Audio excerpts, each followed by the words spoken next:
देश में कोरोना के मामले एक बार फिर तेजी से बढ़ रहे हैं। पिछले 24 घंटे में कोरोना के 7,830 नए केस सामने आए हैं।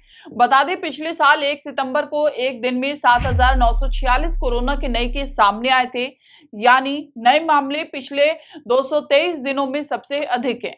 देश में सक्रिय मामलों की कुल संख्या 40,215 है। आंकड़ों के जरिए आपको बताते हैं कैसे कोरोना एक बार फिर पैर पसार रहा है। 1 अप्रैल को देश में कोरोना के 2,993 केस आए। 2 अप्रैल को केस बढ़े और 3,823 केस आए। 3 अप्रैल को कोरोना के केस में कुछ गिरावट दर्ज की गई और केस 3,641 तक पहुंच गए। 4 अप्रैल को एक बार फिर कोरोना के केस में कमी आई और केस 3,038 तक पहुंच गए। 5 अप्रैल को कोरोना ने एक बार फिर पैर पसारना शुरू कर दिया और केस पहुंच गए 4,435। 6 अप्रैल को कोरोना ने फिर रफ्तार पकड़ी और केस की संख्या पहुंची 5,335। 7 अप्रैल को यह संख्या 6,050 तक पहुंच गई। 8 अप्रैल को भी केस बढ़े जो 6,155 तक पहुंच गए।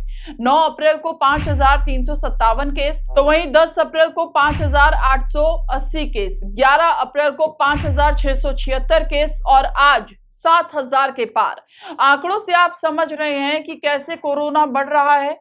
राष्ट्रीय राजधानी दिल्ली की बात करें तो मंगलवार को कोरोना के 980 नए केस सामने आए थे। इसके अलावा 2 मरीजों की जान भी चली गई थी। वहीं अगर टेस्टिंग की बात करें तो सिर्फ 3,772 टेस्ट किए गए थे।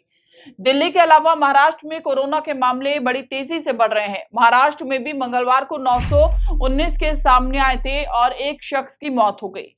महाराष्ट्र में जहां सोमवार को सिर्फ 328 कोविड पॉजिटिव केस रिपोर्ट किए गए थे, उसके बाद अगले दिन अचानक मामलों में करीब 3 गुना तेजी चिंताजनक है। इसी तरह उत्तर प्रदेश में भी कोरोना की रफ्तार डरा रही है। यहाँ पर 402 नए मामले सामने आए। अकेले लखनऊ में 83 केस दर्ज हुए और गाजियाबाद में भी 70 मामले सामने आए। बता दें, पिछले 24 घंटे में कोरोना से 4,692 लोग ठीक हुए हैं। वहीं कोरोना से ठीक होने वालों की कुल संख्या 4,42,04,771 है। रिकवरी रेट की बात करें तो वो 98.72% है। डेली पॉजिटिविटी रेट 3.65% है और वीकली पॉजिटिविटी रेट 3.83% है।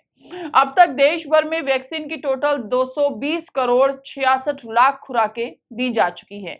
फिलहाल इतना ही। देश और दुनिया की तमाम बड़ी खबरों के लिए चैनल को सब्सक्राइब करें। नमस्कार।